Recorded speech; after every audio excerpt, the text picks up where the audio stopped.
In today's video, we're going to discuss one stock that is about to explode tomorrow and why you should keep it in your watch list. We're also going to look at the overall market because I know you'll have a lot of questions like, is this the bottom? Are we going to bounce? Should you buy? All right, we're going to address all of that in today's video.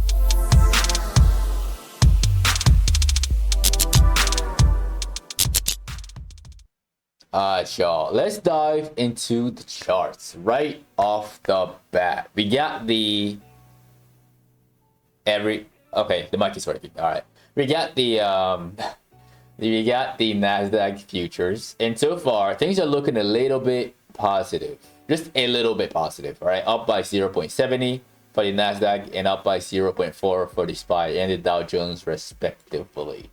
Now, looking at the daily. This is what I see. First and foremost, we got the daily chart. The futures doesn't really tell me too much on here. It's trying to bounce. Could we see another dead cat bounce like we've seen previously? Maybe. But we're going to take things day by day.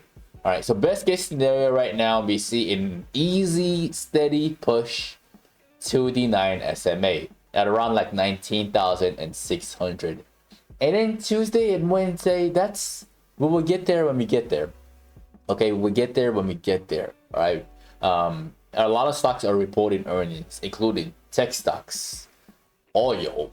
What else? And then also some stocks in the healthcare industry are also reporting earnings. So there's a lot to take a look at, and all of these, especially the ones that are extremely heavy, can move the markets. Okay.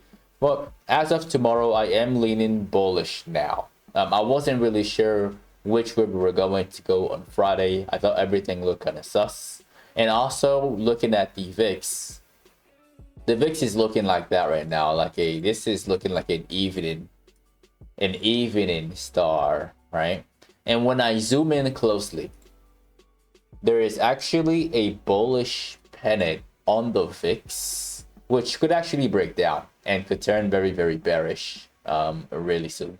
And if that breaks down, let's say we open up at 15, the next point to watch for is for the VIX to drop all the way down to 15 right here. All right, so first the breakdown below 16.30, and then we drop to 15. And when that happens, the SPY, the Dow Jones, the QQQ, all of that should be running steady in the upward direction. All right, now let's talk about the stock that is looking to make a big move. All right. That one is none other than BLK. I want to share BLK with you guys once again. This is like maybe the third time that I shared this stock with you guys. The first time I shared it, it was when it was at 800. Y'all remember that. Lots of money to be made on here. Very easy, smooth trade, right? Right there from this bullish pennant. Now, it's still in play. Y'all remember what I told you before. I know the beginning and I know the end. The in-between is a little gray, all right? The in-between can be kind of annoying. But I know the beginning and I know the end. And the end is, well, maybe not, at least the short-term end. I still believe now that it's going to get to 870. All right, and the candles are looking a little bit, they're getting longer as time progresses. Like first they were long here, and then they started to shrink in the consolidation period. This is where the bulls and the bears all get crushed. Like the value of all contracts starts to like shrink during these nasty chop right here. And then they start to inflate again as it moves in a direction that is supposed to be going. All right. So watch BLK for a move up to 870. The solid level of resistance, like the really, really solid, that would actually take care of a gap, 870. There's a little gap right here. All right, but the solid resistance is right at 887.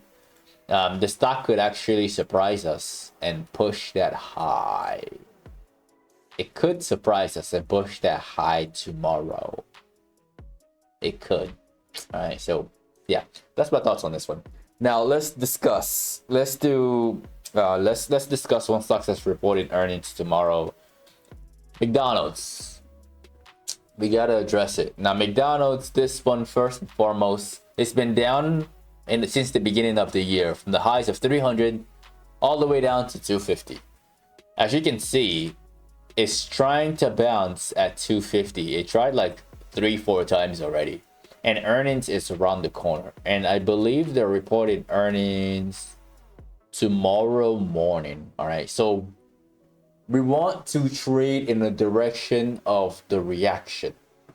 Best case scenario, we open up above these short sellers, because when we open up above their level, they're going to get squeezed. They're going to hit, like, their stop loss is gonna get triggered, and we're gonna see a push up to 270 like in a day.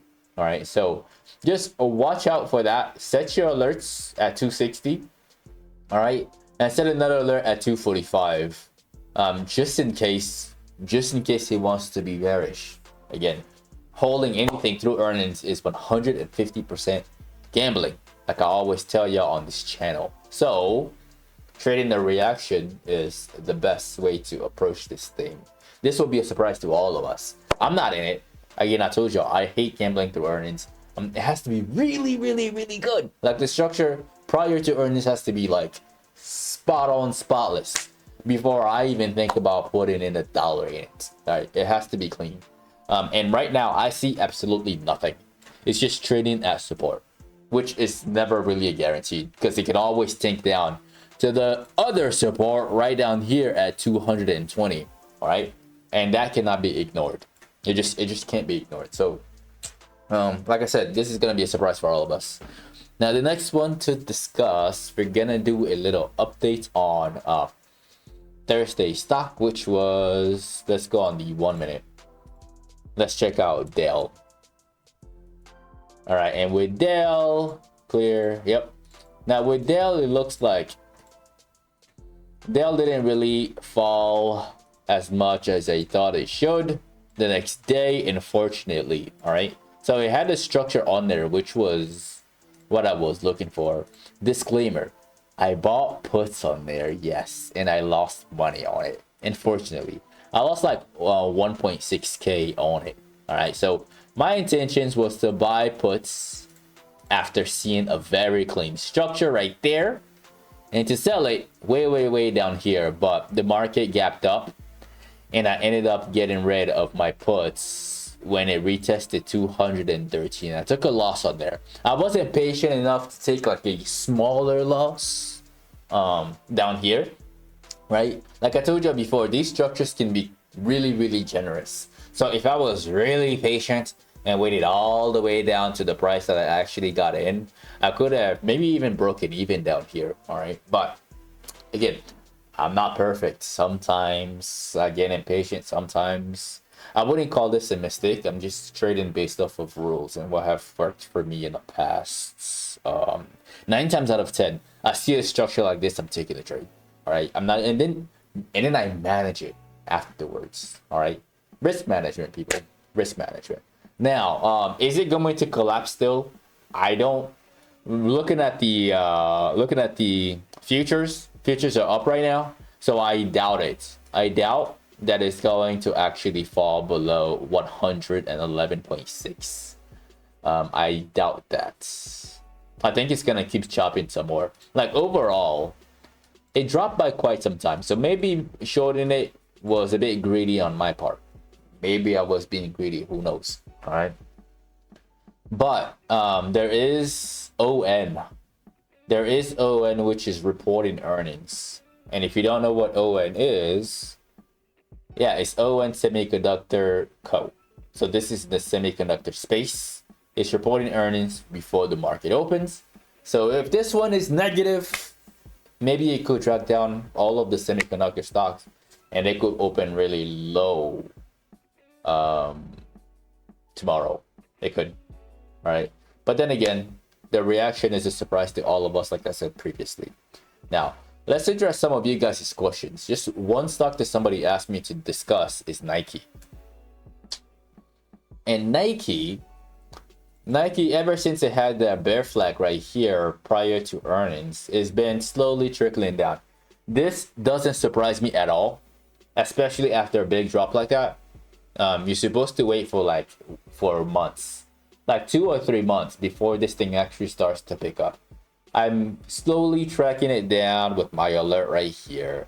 It hasn't ringed yet. Eventually it's going to ring, and eventually I'm gonna want to take a swing long on it because there's that giant gap to get taken care of on the left hand side.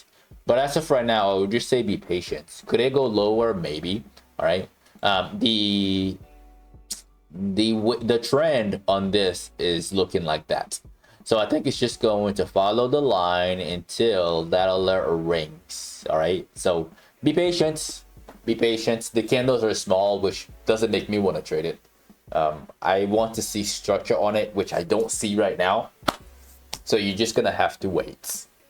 You're just gonna have to wait. So that's my honest thoughts on all of these stocks. And that is the end of the video. Do not forget to annihilate the like button. As always, make these videos from Sunday to Thursday at exactly 10 p.m.